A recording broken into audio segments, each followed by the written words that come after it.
All right, guys, welcome back to another edition of Facebook Live Balls and Strikes. We have got a lot to talk about today. Before we get into that, though, let's talk about the Cardinals last night. It was a great game. If you saw it, Cardinals came close.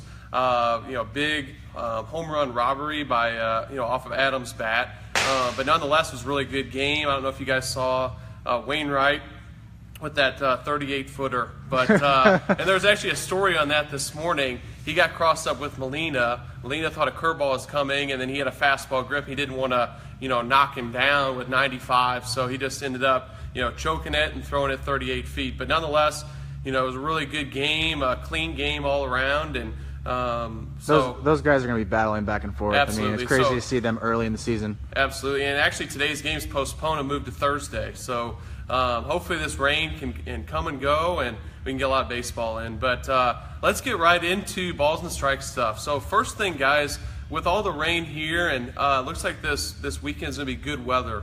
So you want to stay sharp with your skills, whether it's been 4 or 5 days without playing. So we've got a really good promotion right now with our Cage Rental Power Packs right here. So if you're a team or you're a player and you want to get some cage time in here, whether it be a standard or deluxe cage, we've got some really good discounts here and really good incentives to come in here. So if you're interested in that, give us a call, 636-394-2255. It's a great program. As you can see, all the discounts for the rentals there. Yep, and then we have a guest appearance by Aaron. Yep. So go ahead. I'm Aaron Jaworski. I'm the owner here at Ballin, and thanks for listening today.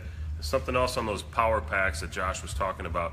If you buy these, what they do is they load in your account balance online in our system, and they never expire. So if you bought a 12 pack today, you can use those throughout the whole year. If you can use 2 this week, Absolutely. or come back in a month from now and use more. So they're very flexible. take advantage. We got a great facility. I know Josh has been promoting the heck out of it on this. And so $86 for two hours, and then $162 for 4, and then you can go all the way up to 10 cage hours for $333. Yep. So that's a pretty good deal. And then what about camps? What's going on with the camps? So summer camps, right? Yeah. You want to hear about? Okay, so summer camps, it's something special to my heart because that's the original Balls and Strikes program. We actually started our company back in 1999, and we did a summer camp outside at Lafayette High School. And the whole thing, the whole Balls and Strikes concept took off from there with facilities and lessons and instruction, franchising them out. But the original Balls and Strikes program was a summer camp. And people, I'm sure, don't know this story, but that year we had the late Bob Forsch came out and talked to the kids, and also Jack Clark. And we try to do special things like that. Awesome. This year we got Diaz coming out with Reyes, so that's our Top Gun camp. But we also changed it this year. We're offering different themes each week, and I think it'll be new and exciting because so many kids come back every single year to our programs, and this will give them a chance for something different, something unique, and kind of a different hype each week. Absolutely. So And what camp are you looking forward to most this year? I think the theme week is going to be a lot of fun just because every day the kids can kind of dress up or pick a different theme. We got MLB Day where they wear a different hat or their favorite team. We got Neon Day. We got Camo Day. They can come decked in camo gear like shirts and arm guards and helmets, whatever Crazy they have. Hat Day. Crazy Hat Day is one of them. So, if you love the game and you're truly passionate about it, these summer camps are a lot of fun. I know people have crazy schedules, and we got travel ball, and you got some teams that are kind of rec teams as well, and we get a mix of kids. We try to separate them by talent and also age. But I think the theme weeks this year are going to be awesome. The Rawlings want to be good too. They're bringing out demo stuff that day for kids to test out equipment. I know Josh talked about that. Absolutely. But we do pride ourselves on organizing the camp with a great staff. We do a lot of training with them. The setup's done correctly. There's a plan that directors follow each day, and it's all about teaching and trying to have a fun experience and the kids getting to be better ball players. Cool. And Josh, anything you want to add on those camps? Because he kind of stole your thunder. No, that's all great stuff. No, he pretty much touched on everything. Josh touched on everything. But yeah, like Josh said, all the instructors, guys, have played college baseball, professional baseball, and so myself, this will be my 7th year actually doing camp. So I started pretty much my first year of college, and I've been doing it ever since. And so it's a great program, and we're really looking forward to it this summer. All right, you guys ready to head into the drill? Yeah, All right, here we go. All right, So- All right, thanks, Jaws. Appreciate Thanks, it. Jaws. This is Josh's first year directing, and he is super pumped about the camps. Yeah, absolutely. Last few years, Chris Nash did it, and Chris is going to be out at most of the weeks, but Josh is the one that's going to help me spearhead the organizing of the camps and the admin side. Absolutely, the he's band, yeah. he's really excited about him. So, All right, all right, It's see good you guys. stuff. All right, here we All go. right, guys. So today's lesson, okay, is going to be a drill. Maybe you've seen this, maybe you haven't. But this is called uphill and downhill tee. Maybe you've got a hitter, maybe you're a hitter yourself who, at the beginning of the season, you're seeing a lot of pop-ups or collapsing on your backside, or you can't get your backside through, okay? We've talked about in previous lessons, what's a good contact point? We've talked about being in that backside L contact and making sure that back heels to the sky. Well, this was really, really good drill for that, the downhill tee, okay? So all you need, especially with our facility, we've got plenty of turf mounds, okay? What you're gonna do is, my back foot's right up against the rubber here, okay? And this actually can work for a number of reasons. As we've talked in previous lessons, we want that backside to drive, okay? That way my upper half and lower half can work in unison here, and we want to get that lower half engaged. So that can really help with that. But as you can see here, guys, I'm going to really get that feel, that energy of working down to flat to that baseball. There's been a lot of talk lately, and Spiker's talked about it, you know, the argument of ground balls versus fly balls, but really we want to hit line drives every time, you know. So the whole goal is to hit a good backspin line drive, and I think this drill can help you with that. Spike, you want to add anything with that? This is a drill that I use quite a bit with my younger guys, just because it's really hard to explain what you want to happen with that backside and what the actual movement is. The natural progression of you working downhill, it really promotes that backside drive without them really realizing it. The only downfall to this drill is when they do go downhill, they kind of let themselves go, and then you get onto the front side. So it's just one of those things, as an instructor or as a coach, you're trying to prevent from that happening. So each drill has its benefits and has its negatives. Absolutely. I agree with that. And one of the best things you can do is have your hitters, before they do this drill, go slow motion to contact and just make sure they're in a good contact point. They're not collapsed on that front side. Yep. They're hitting off a good, firm front side. And one of the big things we always teach here is making sure we're toe to toe. So if you have a hitter who's really diving into the plate, meaning if I'm a right-handed hitter, I'm stepping in, I'm going to have a really tough time with those inside pitches. I'm going to get locked up. So we call that having a good toe line. And one of the things you can do with this is get your hitters close to the edge right here, and it makes sure that your hitters are not collapsing on the backside or diving in because they're going to fall off the mound. Yep. And one thing about that collapsing on the backside, go ahead, Josh, do that collapsing on the backside. Yeah, Kind of so getting if off you have a topic. hitter who's like that. Kind of getting off topic a little bit. I've been seeing a lot of guys on Instagram teaching this, where they're actually going uphill, going this way, and it goes back to the Donaldson video that's here or there. But Chipper Jones was on MLB Network. Oh gosh, when was on MLB Network? It was about, I think it was about 2-3 days ago, maybe last week. I'm not for sure. I just saw it. And they've got saw some the great clip. diamond demos. Yeah, and Chipper Jones actually talked about how working uphill is not how it should be. It's not about that angle. It's actually about trying to go down to flat, which was great to hear from a Hall of Famer, because he was a switch hitter and I was a switch hitter, so I was just like all about it. So when we're talking about this drill, and when we go uphill, you got to prevent yourself from collapsing on the backside and working uphill, or working up towards the ball.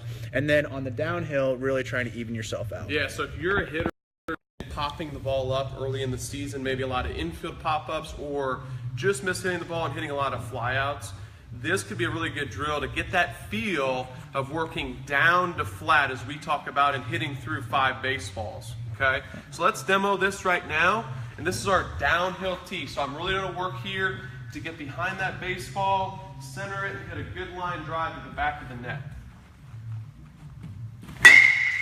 Just like that. And as you can see, I didn't collapse on that back side here.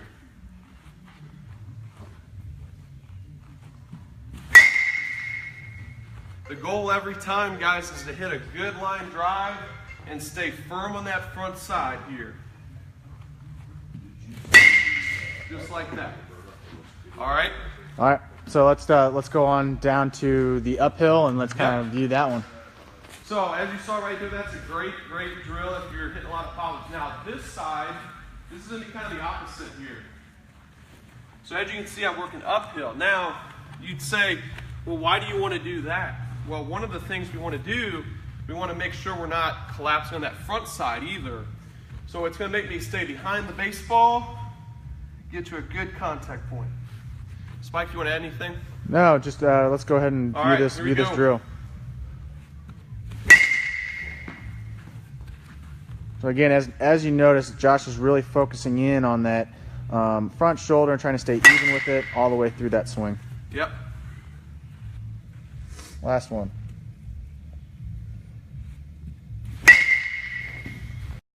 So with every drill, here's a disclaimer, and we need to talk about this a little bit more. Every drill is not for everyone, if that makes sense.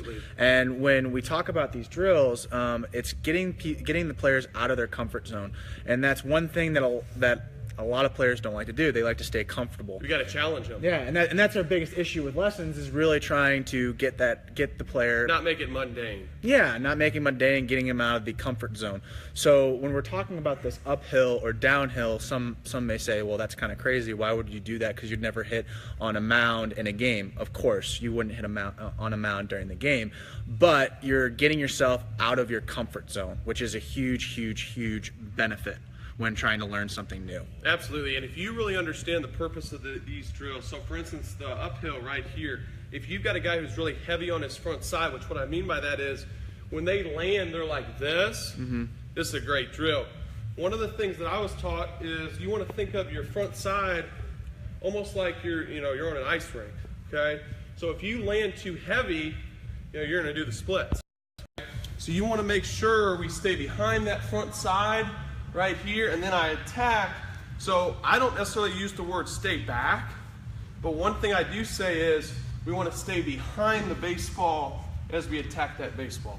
Yep, perfect. Good book to read when we're talking about, because really all this is just trying to get them out of the comfort zone, which I explained. But if you really want to learn, understand what that does, is that a book that I love is Power of Habit, and in that book they talk about getting yourself out of your comfort zone. When you're out of your comfort zone, you can grow and you can learn a lot faster. Yeah, it's kind of one of those things, comfortable being uncomfortable. Yeah, that's not easy to do for anybody because we get set in our routines and that type of thing, but a good drill like this can really help your hitters. And I think if you're a guy who's been popping the ball up or maybe just missed hitting the ball, go to that downhill tee. That's a great drill. If you're a guy who's maybe been rolling over, or when you take a pitch, you're really heavy on that front side, or you're overstriding, this is a great drill. Go to uphill tee. Yep. All right. Any other things you want to do? One more plug in for the summer camps? Absolutely. Okay, perfect. Yeah, guys. Great camps, like Jaws said. I mean, every single camp is going to be really good. But check out that Top Gun camp because you're going to have a chance to meet Cardinals. You're going to have a chance to get autographs and learn the game. So we're really looking forward to it. Check out our website, www.bnssports.us/Baldwin. And Jaws has one more thing to add here. Yep. One more thing on the Show Me Camp. I forgot to talk about that. Oh, yeah. So the way that camp came about is, 17 years doing camps. We always used to do the fourth day of camp as like a skills competition. So we did, and it was always the kids and the campers' favorite day. So this year we're doing a whole camp, and the whole week is all skills. So we're going to be doing like foul ball competitions, bunt competitions, race around the bases, home run derby, accuracy throwing, Absolutely. quick hands for time, four corners.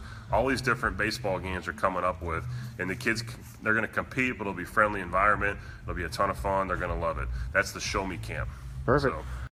Hey guys, It'll be a blast, guys, and we're really looking forward to it. 2 months away till the opening day camp, and we got tons of our classic camps too, all around St. Louis, Chesterfield, De Pere, Velasquez Park, Kirkwood. So those are just a few. Check out our website, give us a call, and I'll be around the ballparks as well over the next 2 months. Yep. I'm Spiker Helms, Josh Herrick, Aaron Jaworski. Jaworski. Thanks, guys. Thanks, guys. Thanks. See ya.